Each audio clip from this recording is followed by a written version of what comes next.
Good afternoon, everybody. Welcome to the funeral of Harold James Smith. I'd like to begin with a song by Josh Groban called You Raise Me Up.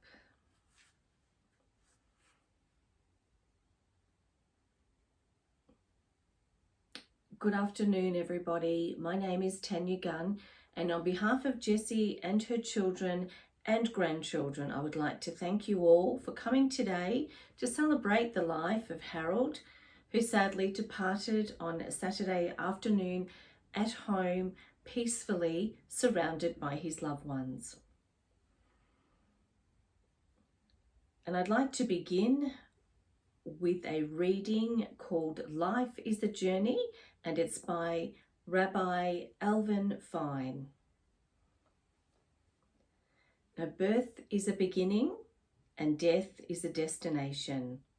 Life is a journey from childhood to maturity and youth to age, from innocence to awareness and ignorance to knowing, from foolishness to discretion, and then perhaps to wisdom, from weakness to strength, or from strength to weakness, and often back again, from health to sickness, and we pray to health again, from offense to forgiveness, from loneliness to love, from joy to gratitude, from pain to compassion, from grief to understanding, from fear to faith, from defeat to defeat to defeat, until not looking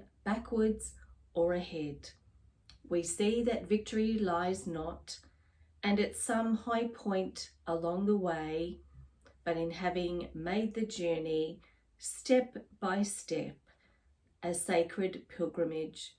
Birth is a beginning, and death is a destination, and life is a journey.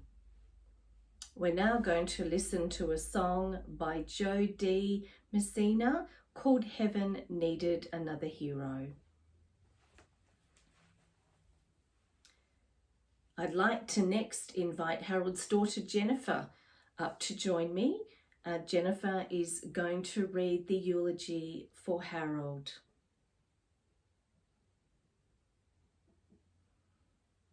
Now, Harold David Smith was born on the 28th of November, which was a Sunday in 1945, to parents Harold John Smith and Mary Elizabeth Smith.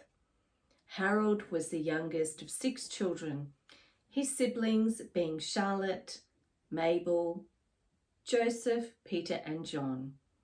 Harold attended Mount Everest Primary School from the age of 5 and enjoyed school very much. He loved being at school with his older siblings, who all looked out for him, being the baby of the family, of course. Harold then went on to attend Mount Everest Secondary College, where he completed up to Form 4, as it was known in those days. Before he went on to take a job at the local biscuit factory to help support the family. He did enjoy working at the biscuit factory, and that's where he met a sweet young lady named Jessie Sarah Davis, who he courted for a couple of years until he decided to work up the courage to ask Jessie to marry him. Harold went on to leave his job at the biscuit factory to take up a role in sales at Messer and Opal, a clothing store for men back then, and in the years to come was a place to buy school uniforms and other clothing for the whole family. Harold worked his way up the ranks of the store and was appointed store manager in 1980. He continued on this role until his retirement in 1999. And Harold and Jessie married on the 13th of May 1966, and together they raised 4 beautiful children. Jennifer, born in 1968, David, born in 1969, Stephen, born in 1970, and Sally, born in 1973. Harold and Jessie did lots of travelling whilst their children were growing up. Every Christmas holiday, they would hook up the caravan and head to the beach, either at Barwon Heads, Torquay, or head in another direction to Warrnambool, where they spent many summers enjoying the beach. Harold and Jessie also enjoyed their beautiful garden.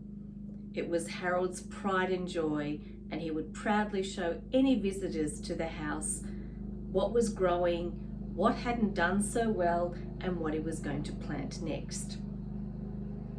Harold and Jessie are also proud grandparents of 8 beautiful grandchildren: Sienna, Joshua, Lily, Daisy, Will, Sam, Isla, and Alexandra, who they loved and cherished with all their hearts.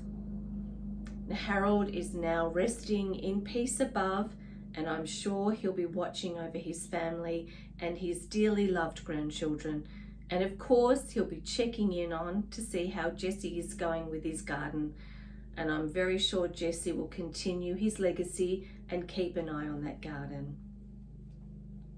I'd also, at this stage, like to invite Harold's best friend to join me, Tom Jones.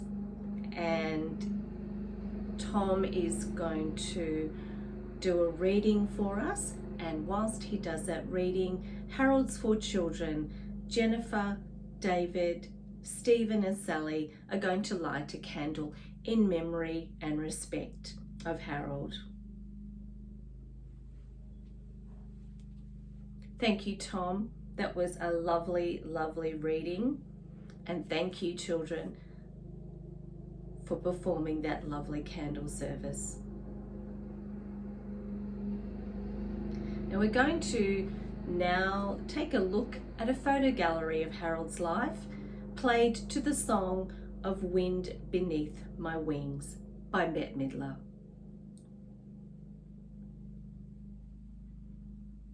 I hope you enjoyed looking at all those beautiful photographs and the wonderful memories of Harold.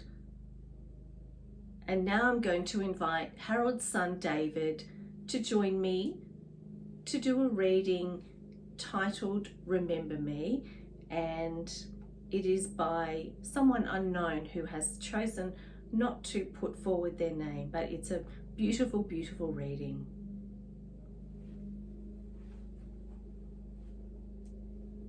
Thank you, David, for that lovely, lovely reading. And now we've come to the conclusion of this ceremony. As we conclude our service here today, Jessie and her family would like to thank you all for coming today in support of the family and in the memory of her dear husband Harold. Jessie and the family would like you to join her and share your stories and happy memories as you enjoy some afternoon tea together. My thanks to Jessie and her family for allowing me to be part of this very special day, and I will ask as one final request before we do exit and go our separate ways today, that we all recite the Lord's Prayer, and it's from the book of Matthew, chapter 6, verses 9 through to 13, and the book of Luke, chapter 11, verse 2. And now we're going to exit to a beautiful song by Eric Clapton known as Tears in Heaven. Thank you all, and be safe.